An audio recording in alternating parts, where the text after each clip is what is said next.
Je suis ému, regardez comme c'est beau. Regardez.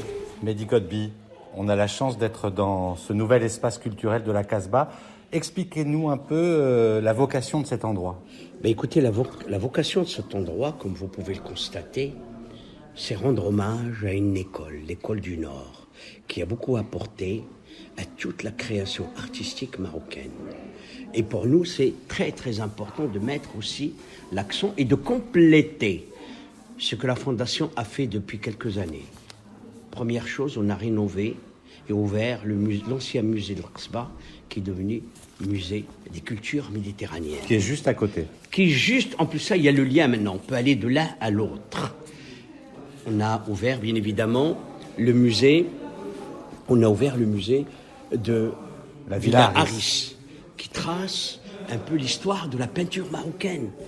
Ce lien avec l'Europe, ce lien avec l'autre continent qui est en face de nous à quelques kilomètres.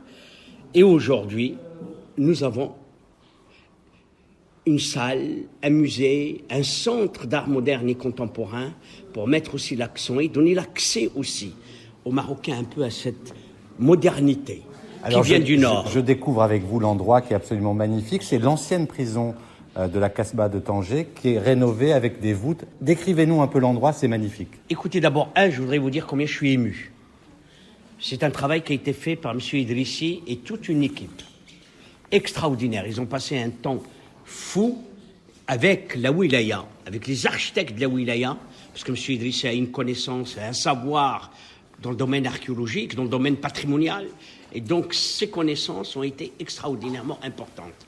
La rénovation a tenu compte de l'aspect et du lieu. C'est pas banal, une ancienne prison. Je dirais que c'est même fabuleux, parce que ça permet aussi, en dehors de la prison, le prisonnier est enfermé, et là on donne la liberté par les œuvres d'art. Et pour moi, c'est très intéressant. Je suis ému, c'est pour ça que je vous parlais de l'émotion, parce qu'aujourd'hui, avec ce qui se passe dans le monde, le Maroc continue, lui, à s'ouvrir, à ouvrir, à donner de la lumière aux gens qui vont faire des visites. Et c'est ça le plus important. Vous évoquiez le musée de la Casbah, le musée de la Villa Harris. Aujourd'hui, ce nouvel espace culturel, ça positionne Tanger comme une destination culturelle phare du royaume ? Toutes les villes du Maroc sont des villes culturelles. Toutes les villes ont besoin de la culture pour se développer. Et il est essentiel que les gens sachent que la culture est un élément essentiel pour la promotion touristique et autres. Aujourd'hui, les touristes, partout où ils vont trouver le soleil. Mais ils ne vont pas trouver la culture. Et c'est pour cela que nous sommes là pour leur donner cette luminosité qui est essentielle à la vie. Alors aujourd'hui, on n'a pas le soleil, mais on a la culture. Tanger sous la pluie, c'est un classique. Écoutez, moi j'aime la pluie. On ne peut pas vivre sans l'eau comme on ne peut pas vivre sans culture, on ne peut pas vivre sans couleur.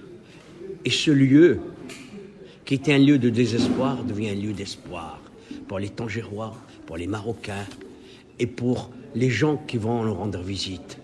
Et j'espère qu'ils vont venir nombreux à jumeler, je dirais, aller vers la modernité et retourner vers le passé, parce qu'il y a un passage qu'on a aménagé entre les deux lieux.